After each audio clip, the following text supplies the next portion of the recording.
and welcome to Somerville Neighborhood News on February 11th. I'm Colby Smallzell. And I'm Peter Ballanon-Rosen. Somerville Neighborhood News is a community service production of SCAT TV, put together by staff, interns, and your neighbors.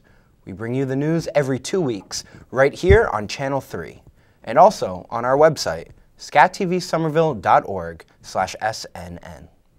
Tonight we look at a hike in the fees that developers of large commercial properties will have to pay, a meeting about family-friendly housing, how seniors and differently abled people are learning to negotiate public transportation, a contentious public hearing on the rise in real estate taxes, and we'll hear from students and faculty at Somerville High about whether or not the city needs a new high school.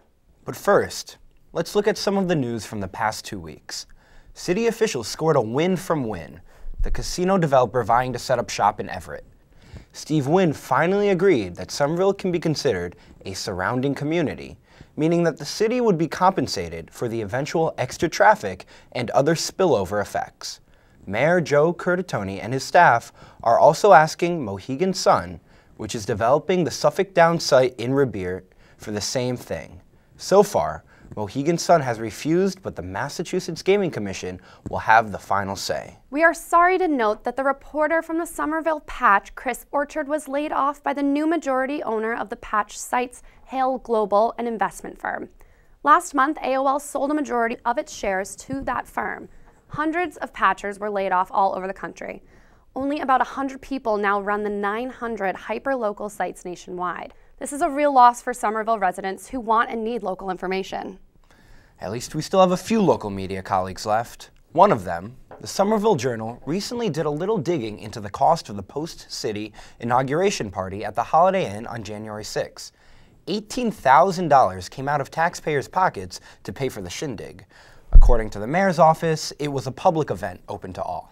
If you want to weigh in on the Somerville budget, you can attend one of 3 public community budgeting process meetings that are scheduled for this month and next.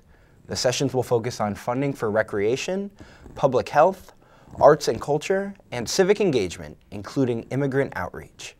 Those areas were identified as priorities in Summer Vision meetings. For more information, go to somervillema.gov/ourbudget. The first meeting is Monday, February 24th at 6:30 p.m. There is a huge focus on development and on bringing money into the city so that it can provide services. Peter, you did a report on something called linkage fees. What exactly are those? Well, here in Somerville, a linkage fee is a fee that the city asks a developer of large commercial spaces to pay. Boston and Cambridge have similar fees. Somerville requires that all investors who are developing commercial space of 30,000 square feet or more pay $5.15 per square foot to the city. That's almost $2 more per square foot than it had been for the past 10 years. The money will go into the Affordable Housing Trust Fund, which is used to create affordable housing in the city. So now, I'm just trying to figure out, how much is 30,000 square feet? Well, it's about half of an NFL football field if you include the end zones. Of course, that's all on one level. So if a developer is building something that is more than one story, the actual footprint could be smaller. For example, if our building, the old firehouse in Union Square, had 6 floors of commercial space, that would be 30,000 square feet, because our footprint is 5,000 square feet.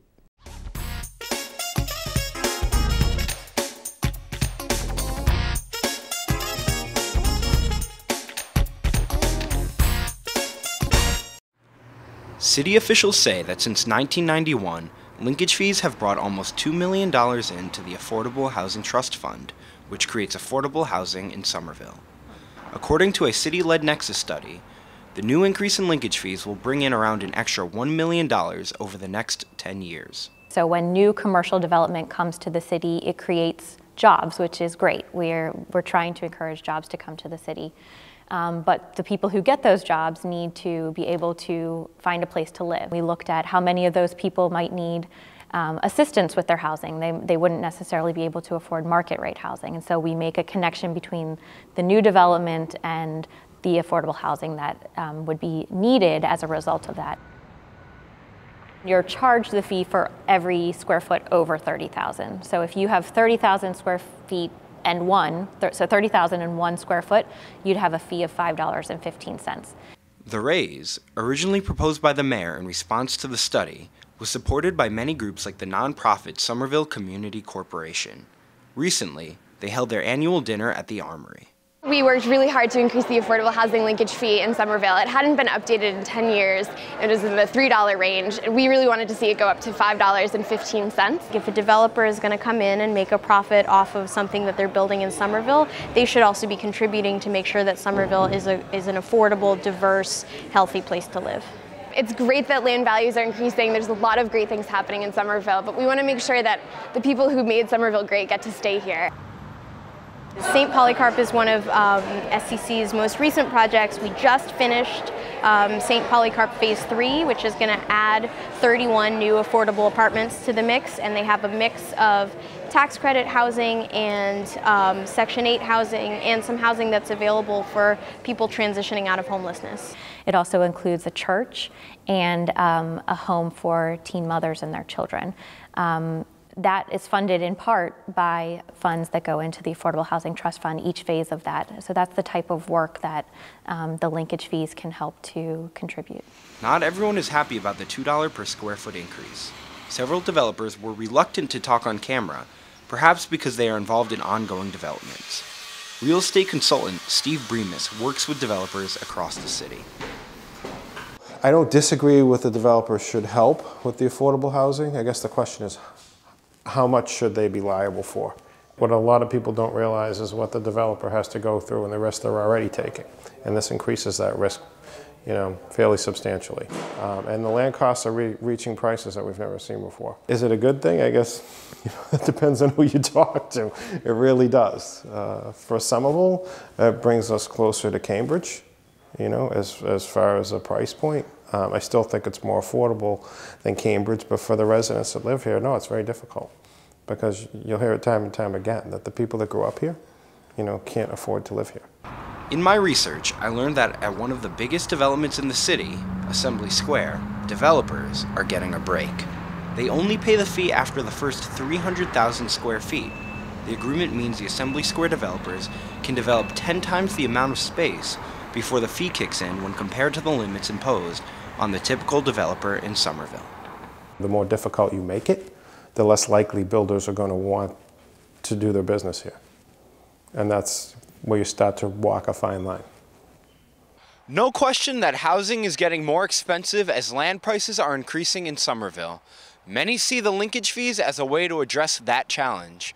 The city says that over the next decade, investors will develop over 900,000 square feet of commercial space, including many sites right here in Union Square. This sounds like good news for linkage fee advocates, but will other developers get deals like the one cut at Assembly Square?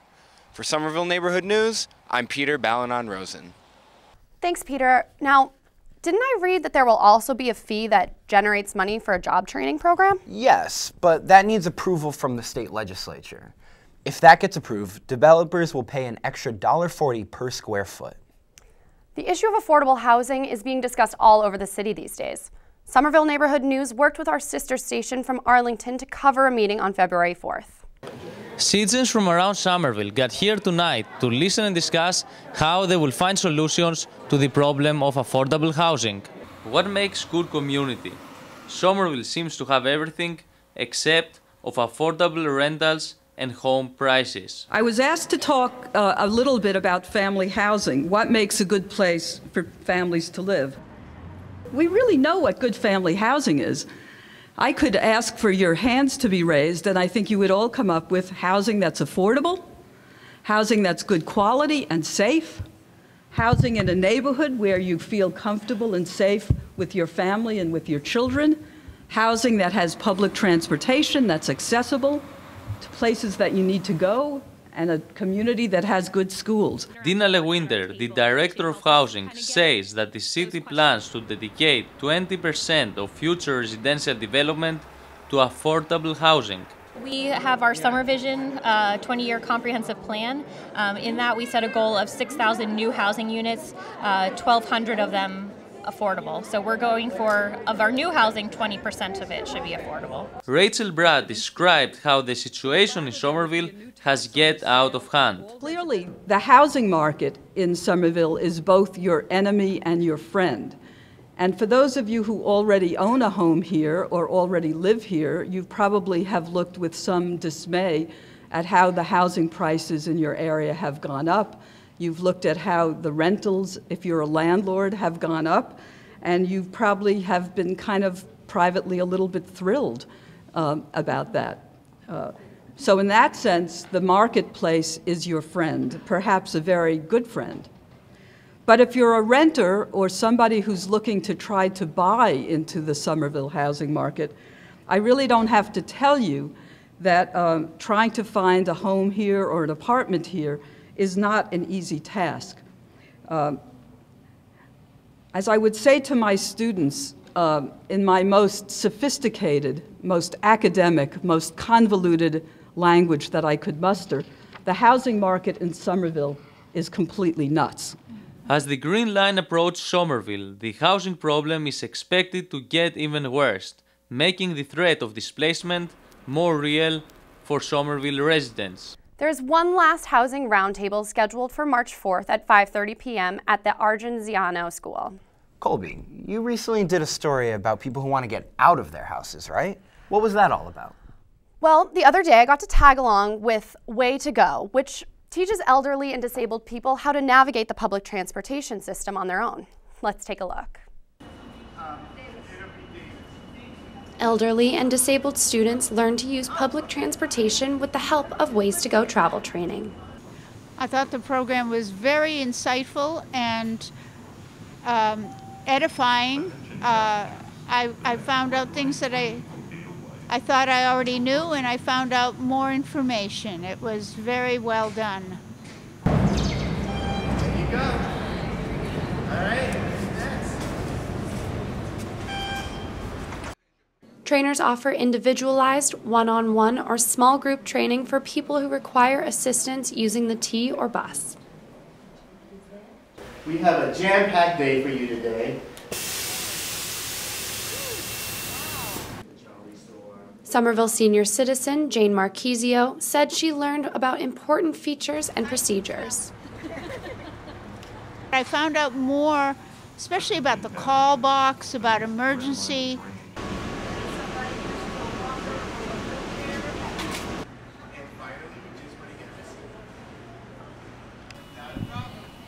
Senior citizen and Somerville resident Catalina Bowers now knows how to refill her Charlie card. The new things I didn't know was how to get change in the train, or how to get my money. I mean, how to get money in my card from the train. I didn't know that.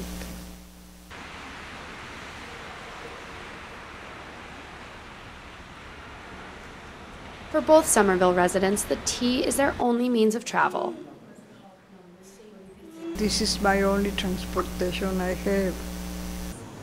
I sold my car 2 months ago, and I take buses and trains wherever I need to go now. In the classroom, instructor Larry Haley noted some of the programs offered to elderly and disabled riders. So it's really cheap if you have a TAP Charlie card or a senior Charlie card. Travel trainer Linda Salzer feels confident that her students now have a better understanding of the system. So it's good to review, and I believe that they learned some new information today as well.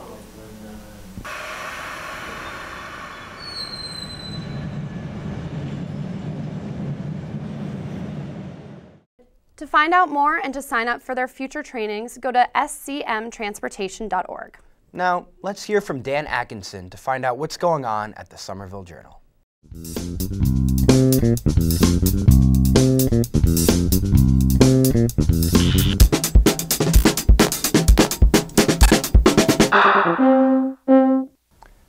Hello, this week in the Somerville Journal we'll be taking a look at the 10 applicants to be master developer of Union Square. We'll be looking at a new study of Somerville's affordable housing, and we'll have a feature on relationships in Somerville just in time for Valentine's Day. The paper comes out every Thursday, and you can always check us out online at wickedlocal.com/Somerville, and you can get in touch with me at 617-629-3385 or datkinson@wickedlocalsomerville. Next, We go to City Hall. Over 100 residents and small business owners crowded into the aldermanic chambers on February 4th. It was a public hearing on the rise in real estate valuations and taxes. Somerville News Director Jane Regan has the story. Many residents, especially seniors, have been up in arms since they got their property tax bills. On February 4th, they gave the alderman and the chief assessor a piece of their minds. I thought it was a big mistake when I got my bill. I've always seen the taxes go up gradually, but not to the extent. It's $800 more than last year. I think it's very unfair. I was not given any notice, no warning about all of this happening. I'm on a fixed income, I'm widowed. I'd like to stay in Somerville, but I think common sense tells you you're going to drive the people out if this keeps up. Edna Murphy was not the only one to criticize the city. So maybe in fact we do need to raise more money, and maybe we need a plan for how we're going to do that, but suddenly springing it on people, on our businesses who are part of our community, on our neighbors, on ourselves, isn't a good recipe for how to run a city or our lives or a community. Several speakers talked about how gains in property values are translating into real losses for the community. We're talking a lot about taxes. I think what we should also be talking about is what kind of community do we want to live in? Do we want a community in which there is a rich network of relationships, in which there's diversity of age and income and race, and people look out for each other and people know each other, people know each other's names? Or do we want to live in a community in which there are a lot of high earners who work elsewhere, who don't participate in this community, who don't know each other, and who live here a few years and then move on? Do we want a community without children? My grandmother, my grandparents, my parents, my kids, my cousins, every one of us lived here. And it breaks my heart that no one's here anymore. Mayor Joseph Curtatone also showed up. He asked permission to speak and began by explaining that since 2007, the state has been continually reducing its aid to cities. What the state does is push it down to cities and towns. And they say to you and say to us, you want those services? Go to your property taxpayers. He also admitted that the assessors and City Hall had made mistakes by not communicating well with taxpayers. On the communication side, we wholeheartedly agree. I hope you give me your input, and I know you will, on what is proposed communication framework moving forward. There may be even additional things we can do. I'd welcome and value your input on that as well. But we heard people loud and clear. We own that. We're not going to run away from that. Clearly, even though whatever we've done years past is not effective enough today. That's our responsibility. We will improve that. The mayor promised the city would try to find additional exemptions and other ways to ease the tax burden. But, he added, but it's important to remember this about exemptions. That an exemption does not drive down the tax burden. It shifts it from one group to another. It just shifts it to a different spectrum in the community. But we're going to look to that. We're going to review all options, from the possibility of business exemptions, which has been mentioned by others. I know Alderman Needigang and others have mentioned that, to alternative payment options. Aldermen asked questions about how the taxes were calculated and made several suggestions. I am an advocate for pursuing payment in lieu of taxes for organizations that absolutely can't afford it. And, you know, with over $1 billion endowment in Tufts alone, we need to have a piece of that pie, and not to the tune of $23,000 a year for 5 years. Alderman McLaughlin was among the last to speak. This is really the tax form of gentrification, which is a word I have yet to hear in this entire dialogue about the tax issue. Alderman McLaughlin finally used the word gentrification. Tonight, the board and City Hall came face to face with some of its possible victims. Several aldermen and the mayor offered ideas for relief, but will they be enough? And will they save the community and the neighborhoods that so many speakers tonight said they fear are disappearing? Reporting for Somerville Neighborhood News, I'm Jane Regan. That story only gave us a taste of that hearing. It was 3 hours long. Viewers who want to watch the entire hearing can catch it on City Cable, if you have cable. It's on Channel 22 if you have Comcast, and 13 if you have RCN. Check their website to see when it will be running. Go to somerville.ma.gov/departments/communications/channels. We're ending the program with a story from Marcelo Brosiner. Last month, the state announced that Somerville is eligible to request funding in order to rebuild the high school. Marcelo asked teachers and fellow students what they thought.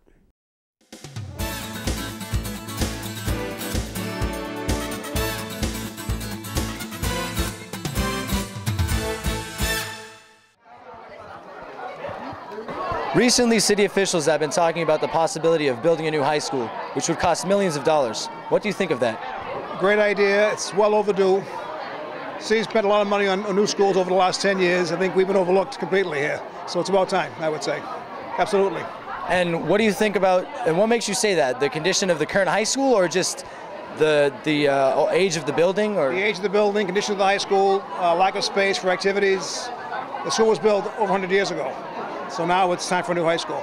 I think it's about time because the school is very old, and I mean very old. Well, I think, obviously the school, it's very nice. There's a few classrooms that would need improvements and stuff, but, there are a few aspects that I'm concerned about. Like, let's say, they renovate the hallways. Where would the kids go? How would they get to class? There's a lot of complications around it, but, renovating the school would be a great improvement. I think that would be a great idea. I think one of the reasons is that if we have a new high school, we have a chance to actually create new learning spaces and design new learning spaces for the students instead of just using the rooms and the spaces that we have now. And as technology and learning styles progress, we can actually think about different types of rooms or setups that will benefit the students. I don't think going as far as having a completely new high school is the way to do it. I think if we just renovated it a little bit, because it's a nice building. It's just, it's old and it's kind of falling apart. Like the floors are caving in and the ceiling's falling down, and plus we need a new heating system. It's either on or off. It's kind of a little too much or it's a little too less. We can look at the way that we design, like say a library or a computer lab or the actual classrooms to be designed that if we do happen to get computers in the classrooms instead of having a lab, to actually look at those spaces. And personally, I have my students do group work in the classes, ways in which they can actually divide out and have their own workstations, but still have an instruction space where everyone can be together. I think a new high school would be a pretty fresh idea. This high school is pretty broken down. Ceilings are pretty gross. There's some cracks, and I think I saw some rats the other day, so I think it's time we had a new school, right, Mr. Marchetti? Even though the seniors here, we're not going to benefit from it, but coming back to see a nice high school for the generation to come, I think it's a great idea. Building a new high school will be a big undertaking. To learn more, we invited Somerville High School headmaster John O'Terry into our studio. Mr. O'Terry, thank you very much for coming down to the studio today. As you know, we're very interested in the possibility that Somerville High School might be renovated or rebuilt. So thanks again for stopping by. Thank you very much for inviting me. I'd love to talk about Somerville High School and the exciting things that we have going on up there. It's a great school, and I've had a lot of fun getting to know some of the students. What I specifically wanted to know about is if you could shed some light on this eligibility period thing. We were approved in 270 days, I believe. We will then present a report to the state that will hopefully put us in line for a new high school or renovation. There's a task force that's been commissioned by the city to investigate the feasibility of a new high school, either at a new location or a renovation of the existing high school. Yeah, I think we go into the line with other schools who are in the same eligibility period, and from there the state prioritizes the need and the urgency of what a school needs to be built in different municipalities in Massachusetts. That's correct. So it's important that we get a good study going. So who's on the task force? Can you give us an idea? Is it the school board? No, it's a cross-section of people in Somerville. I know Tony Ciccarello from the school department is representing public schools. There's a school committee member, a couple people from the city, I believe the city engineer. There's some parents that are on it, a member of the school board, some community and business people as well as I believe a representative from the Board of Aldermen. But I actually wanted to ask you something. So the money can be used to either, if we get approved. Correct. You can decide to keep the building and just renovate it, or raise it and build a new one. I'm not sure about raising it where we would put the students if that building get knocked down, but there is a possibility of renovating it, or there's a possibility of building it at a different location. And those are factors that the task force, as well as the city, would have to take into account. Certainly renovating it would come with its own set of challenges and an additional cost, but also selecting a new location may have the same challenges and obstacles. You know, you'd have to do some mitigation work potentially on where it is located with soil. You know, if it's close to railroad tracks or something like that. There's all sorts of factors that go into building a school that are a little more complex than building any other structure. Actually, that brings me to something that was in the video. We saw some pretty wrecked up rooms in the video, in the news package from Marcelo Brosiner. I think I read recently that the aldermen have approved a $2.6 million loan for the high school. How will that money be used? That money has been earmarked to repair the most egregious examples of disrepair at Somerville High School, specifically the high school auditorium, as well as the cafeteria, which were damaged in October of 2012 by Superstorm Sandy. So that money is going to be used to rebuild the cafeteria and auditorium. That work will begin later this month. We're really excited about that. It's been very challenging to work without a working kitchen for our cafeteria staff. They're preparing food at the Winter Hill every day and bringing it up. I didn't know that. And also to renovate our auditorium, which is a great space for the community as well as the high school, and to bring that back online as useful and even better than what was before is going to be a real, I think, asset for the community, not just the high school.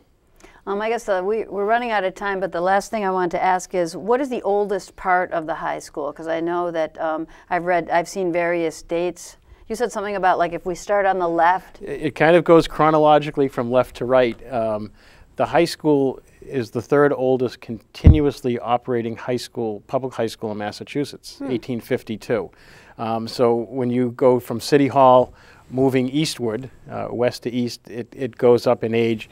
In the 1800s, 1872 is the auditorium, it's the Centennial Auditorium. The next wing over would be 1922, and then we skip about 6 decades and get to the new wing, the vocational wing of the building, which is 1985. So we have parts of the building that are over 100 years old, approaching 100 years old, and then 30 years old. So, you know, many high schools in the Commonwealth are not nearly as old as ours. So. Well, I hope you keep us abreast of things. You or members of the task force will stay abreast of the meetings and the decisions, and ideally our student reporters will also keep us informed. Thanks again. Thank you very much for having me. Okay. Thanks. That wraps up this newscast. Thanks for joining us. We'll be back on February 25th, but don't just tune in once every 2 weeks. Check us out on Facebook, post your favorite segment, or send a tweet. Get involved with Somerville Neighborhood News. What's happening on your block? Who's your neighborhood hero? What issues aren't being covered? Become a reporter or just send in your ideas. Call the SCAT TV studio, 617-628-8826, or write news at scatvsomerville.org. Thanks for joining us.